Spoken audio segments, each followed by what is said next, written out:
Bismillahirrahmanirrahim. Alhamdulillah Rabbil Alamin. Wassalatu wassalamu ala khairi khalqi Muhammadin qul ijma'in. Assalamu alaikum wa rahmatullahi wa barakatuh. Abrimos esta sesión con un nuevo capítulo en relación a la politización chií que se ha dado a lo largo de la historia. Decimos que dentro del proceso histórico del chiismo existe un enraizamiento de un sistema teológico político que se arraiga desde la dinastía Buwayhi, es decir, la dinastía Buyi en el siglo IV de la Éguira lunar, siglo X de nuestra era, hasta el poder Jomeini en los últimos siglos. Casi más de 10 siglos en la que el chiismo se encuentra usurpado por una política racionalista. Entonces nos preguntamos cómo es posible que una comunidad religiosa en el Islam, cuyos propios textos sagrados lo presentan como iniciático, esotérico, místico y quietista, pueda fermentar una ideología política que preconiza la concentración del poder político religioso en manos de los fuqaha, es decir, en manos de los juristas, los doctores de la ley.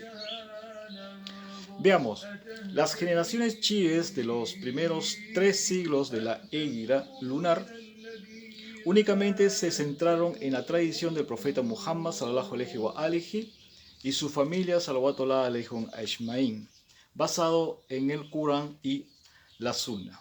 Pero es a partir del siglo IV de la Éguira lunar que se constituye el primer punto de inflexión o de inclinación en la historia chií hacia la politización.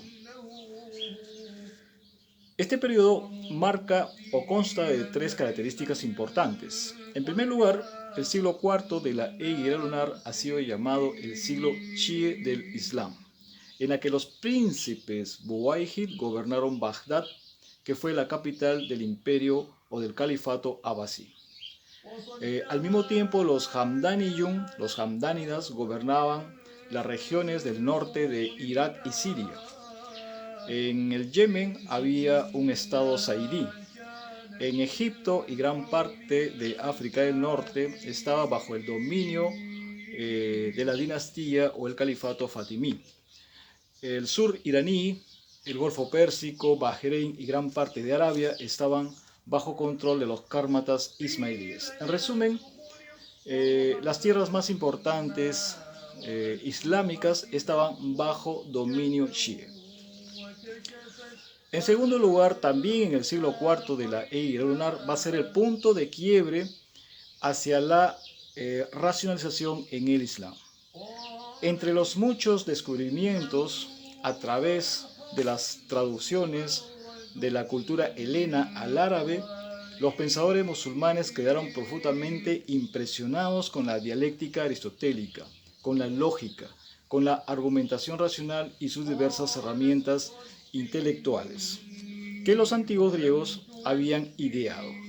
Sobre todo los fuqaha que descubrieron pues los métodos y los recursos de la polémica para poder entablar los debates contra sus oponentes. Pero es en este siglo IV de la Éguira lunar que el término aql, en su sentido original de intelecto intuitivo, intelecto sagrado, va a ser transferido al mero sentido de razón y se va a convertir en la noción dominante del siglo. De esta manera, el Islam va a ser considerado como la religión racional por excelencia. Y en tercer lugar, este siglo IV de la Éguira lunar fue el periodo final o el tiempo final de los santos imames históricos, en la que el 12º y último imán se ocultó permanentemente en el año 329 de la Éguira lunar, que corresponde al 940-941 de nuestra era, 4 años antes de la llegada de los Buwayhid a Bagdad. Su desaparición marcó el periodo de la Ghaibatul Kubra, es decir, el periodo de la gran ocultación. En adelante, los chiíes carecen de un imán físico y presencial, ya que la doctrina estaba bajo la dominante figura del imán y su wilaya, es decir, su autoridad espiritual. La ocultación del imán creó una situación inestable en aquel siglo. En efecto, viviendo en un entorno socialmente inestable y hostil ante la ausencia o ante el vacío creado de la ausencia del último imán, descendiente directo del profeta Muhammad sallallahu alaihi wa alihi, la mayoría de los chiíes, principalmente los buwayhid y los fuqaha, que se movían en círculos de poder, se sintieron en condiciones muy incómodas. No obstante, la mayor parte de los textos que se remontan a los santos imames advierten y prohíben específicamente a sus fieles seguidores participar en actividades políticas directas. Así, la herencia de la tradición compuesta por un corpus de textos sagrados, fuertemente marcadas por rasgos esotéricos, místicos e incluso mágicos, de nociones o doctrinas no ortodoxas y altamente no racionales, fueron vistas y consideradas por la ortodoxia escolástica como herética y heterodoxa. Fue en esta época que se afianzó la tendencia racionalista de los fuqaha, tendencia que se alejó de la auténtica tradición esotérica no racional del chiismo original. Es en este siglo IV de la era lunar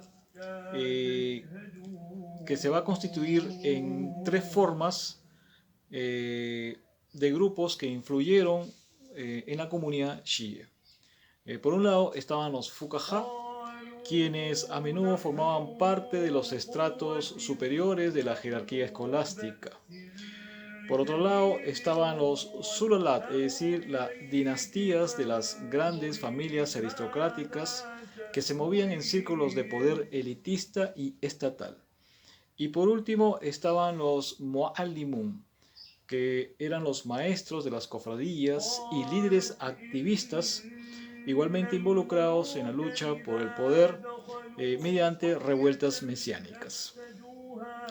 Los dos primeros de estos grupos, es decir, los fuqaha y los sulalat, se unieron contra el tercero, es decir, contra los muallimun, y lograron eliminarlos casi por completo, reprimiendo sus revueltas activistas.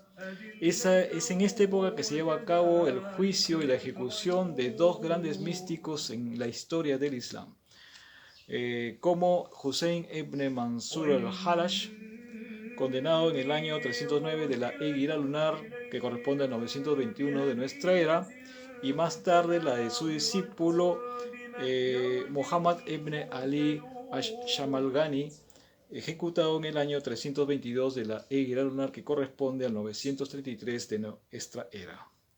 La ejecución de estos dos grandes místicos marcó la victoria de una de las grandes familias de la aristocracia como la Nuwahdi,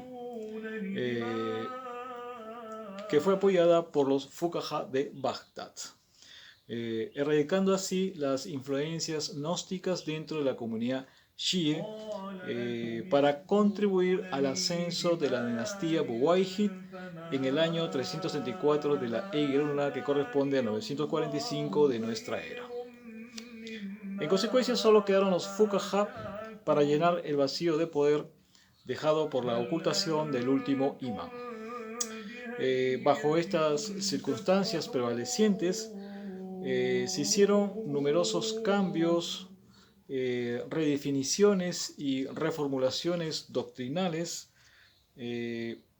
para asegurar la supervivencia del chiismo como una religión estatal y organizada. El objetivo principal de los fuqaha era adaptar y manipular el chiismo a las exigencias del racionalismo, para socavar cualquier doctrina considerada herética y proporcionar una justificación para compartir el poder con la dinastía Buwayhid y, en última instancia, con el califato abasí. Inshallah continuamos en nuestra próxima sesión. Assalamu alaikum wa rahmatullahi wa barakatuh. Allahumma sal Muhammad wa Muhammad wa ajal farajahum sharif.